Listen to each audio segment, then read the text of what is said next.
Imagine for a moment the quiet, rhythmic rustle of a soft spring breeze through the drooping branches of a weeping willow tree. Imagine the scent of wet earth after a morning rain and the warm, amber light of a late afternoon sun filtering through the tall, frosted windows of a clinical sanctuary. This is where we begin. This is my consultation room, a place where the clinical meets the compassionate and where the unspoken finally finds the space to be heard. Across from me sits a woman named Martha. At 64, Martha is a force of nature. She is a retired high school principal who spent her career commanding respect with a single look. She spends her mornings in a vigorous yoga flow and her afternoons tending to the local botanical gardens. She is strong, she is disciplined, and she has always prided herself on being in complete and total control of her life, her environment, and her body. But today, that ironclad confidence is gone. Martha is perched on the very edge of her chair, her shoulders hunched in a way that suggests she is trying to make herself smaller. Her hands are white-knuckled as they clutch a damp, crumpled handkerchief. Her eyes, usually so bright and piercing, are fixed steadfastly on the intricate patterns of the Persian rug beneath her feet. "Dr. Stones," she whispers, her voice thick with a heavy, suffocating shame. "I went for a light jog yesterday, just a mile. I've run that mile 1,000 times. But yesterday, I couldn't even make it back to my driveway before I realized my leggings were wet. It's been happening more often. Every time I sneeze, every time I laugh at a joke from my grandchildren, I feel that terrifying, humiliating slip of control. I've been doing my Kegels, I promise. I squeeze until I'm blue in the face. But it's not working. Am I just falling apart? Is this what it means to grow old?" I looked at Martha, and I didn't see a woman falling apart. I saw a woman whose inner architecture was missing its most vital form of maintenance. I saw a woman who had been sold a partial truth, that squeezing was enough to hold back the tides of time.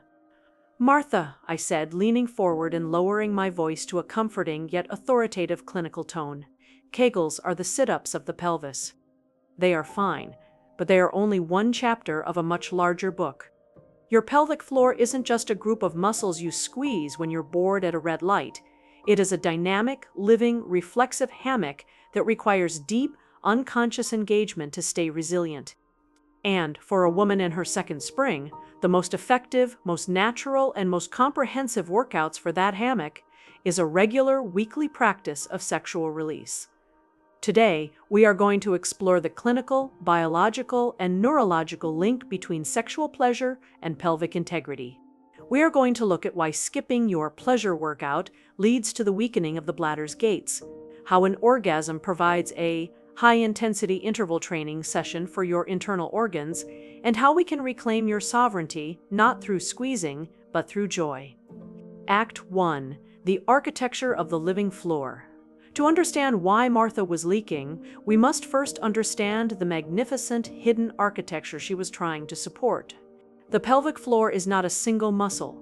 It is a complex, multi-layered basin or hammock of muscles, ligaments, and connective tissue that stretches from your pubis bone at the front to your tailbone, coccyx at the back. It is the floor of your core. The three-story basin. In my clinical practice, I describe the pelvic floor as a three-story building, where each level has a specific job to do in maintaining your continence and your confidence. The first floor, superficial layer. These are the muscles closest to the skin, including the bulbocavernosus and the ischiocavernosus. These muscles wrap around the vaginal opening and the clitoral bulbs. Their job is to engorge with blood during arousal and provide the initial snugness of the opening. When these are weak, you lose that sense of external grip. The second floor, the urogenital diaphragm, this middle layer is the gatekeeper. It provides the primary support for the urethra, the small tube that carries urine from the bladder. This layer is what creates the seal that keeps you dry. If this floor is sagging, the gate stays slightly ajar. The third floor, the levator ani, this is the massive, deep hammock. It is the primary lifter.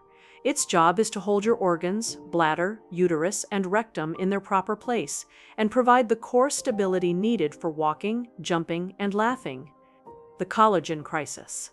As we age, specifically as we move past menopause, our estrogen bank account begins to dwindle. Estrogen is the primary architect of collagen and elastin in the pelvis. Without it, the spring in the hammock is replaced by stiffness. The tissues become thinner, more brittle, and less capable of holding a seal. This is why Martha's squeezing wasn't working. She was trying to tighten a rope that had lost its elasticity. Act 2, the pleasure workout versus you-know. The Kegel Martha, like so many women of her generation, believed that Kegels were the only answer. But here is the clinical reality. Kegels are a voluntary, conscious contraction. You are telling your brain to squeeze. It is a top-down command that only engages a small percentage of the muscle fibers. An orgasm, however, is an involuntary reflexive contraction.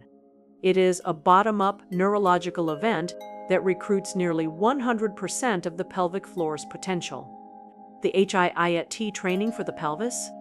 During an orgasm, the pelvic floor muscles undergo a series of rapid, rhythmic contractions, typically occurring at intervals of 0.8 seconds. These aren't just squeezes. They are deep, multi-directional pulses that engage the entire pelvic basin, from the superficial muscles to the deep levator ani. Clinical comparison: the workout intensity. A Kegel, like doing a bicep curl with a light soup can. It builds some endurance, but it won't prepare you for a heavy lift. An orgasm, like an Olympic-level athletic sprint. It fires the fast twitch fibers, the exact fibers you need to snap shut instantly when you cough or sneeze. The flush mechanism. Unlike a static Kegel, which can actually restrict blood flow if held too long, causing muscle fatigue and cramping, the pleasure workout involves vasocongestion, a massive flood of blood into the pelvic tissues. This is followed by the pumping action of the contractions, which flushes out metabolic waste and brings in fresh oxygen. It is like a deep cleaning and irrigation for your muscles. Martha, I explained, your pelvic floor doesn't just need strength, it needs responsiveness. It needs to know how to react without you thinking about it. That is what the pleasure workout provides. Act 3, the use it or lose it. Principle: pelvic sarcopenia. In medicine, we use the term sarcopenia to describe the age-related loss of muscle mass. We see it in our arms as we lose our tone, and we see it in our legs as we lose our balance. But we often forget that sarcopenia happens in the pelvis too. When you skip your weekly pleasure workout, the pelvic floor enters a state of atrophy through disuse. The downward spiral of inactivity, decreased proprioception. Proprioception is your brain's ability to map where a muscle is. When you stop engaging in self-pleasure, the brain's map of the pelvis begins to dim. This is why many women find it harder and harder to feel their pelvic floor as they age. The gait, failure, as the middle layer. The urogenital diaphragm loses its tone. The support for the urethra diminishes. This leads to stress incontinence, the leaking that happens during a sneeze, a cough, or a jog. The desire drought, because the muscles are becoming brittle and thin from lack of blood flow, arousal becomes harder to achieve. This leads to less activity, which leads to more atrophy. It is a self-perpetuating cycle of decline. If you don't use those muscles for pleasure, I told Martha, your brain eventually forgets how to use them for support. You aren't just getting old, Martha, you're becoming untrained. Act 4, the estrogen drought and the urethral seal. We cannot talk about the pelvic floor without talking about the hormonal environment. In our 60s, our estrogen bank account is low. Estrogen is the biological glue that keeps the connective tissue and collagen in the pelvis elastic and plump. The seal of the urethra. The urethra is not just a tube, it is a tube surrounded by a cushion of vascular tissue. When estrogen is high, this cushion is thick, providing a watertight seal. When estrogen drops, the cushion thins. Sexual pleasure acts as a natural irrigation system. While it doesn't replace estrogen, the massive increase in blood flow during arousal helps to hydrate the paravaginal and periurethral tissues. It brings nutrients to the collagen-producing cells, fibroblasts. Regular irrigation keeps the area flexible. This flexibility is what allows the urethra to close tightly and, more importantly, stay closed when pressure is applied to the abdomen. Act V, the 4-week pelvic rebound. Protocol. Martha was skeptical, but she was also desperate. She wanted to dance at her daughter's wedding without the fear of a leak. I gave her a specific 30-day pelvic rebound plan. This is not about performance, it is about functional maintenance. Phase 1, Irrigation and Awareness, days 1 to 10, goal, to reestablish the blood flow bridge and the brain's map of the pelvis. The ritual, every other day, spend 15 minutes in preliminary stimulation. Use a high-quality, water-based, osmolality-balanced lubricant. The action? Focus on the lighthouse principle. Slow, steady touch away from the clitoris, moving inward. The medical intent: do not seek a climax. Simply feel the warmth and the throb of blood entering the tissues. You are watering the garden. You are telling your brain, this area is still alive. Pay attention. Phase 2, Integrated Engagement, days 11. 20, goal, to combine voluntary strength with reflexive blood flow. The ritual: during your arousal sessions, perform 3 slow lift contractions. Imagine you are trying to sip a smoothie through your vaginal opening, lifting the pelvic floor toward your belly button. The rule: hold for 3 seconds, but this is the clinical secret: relax for 6 seconds. The medical intent: most women over-squeeze and never fully relax. A muscle that cannot relax is a muscle that cannot respond with power. You are training the range of motion of your hammock. Phase 3, the HIT reset. Days 21 to 30, goal, to achieve the reflexive reset, orgasm once or twice a week. The ritual: use the clitoral awakening and G-spot blend techniques to move toward a release. The action: when the contractions begin, do not try to control them. Let them wash through the pelvis. The medical intent: these involuntary pulses are the sprint. Your pelvic floor needs to regain its snap. After the release, stay in the afterglow.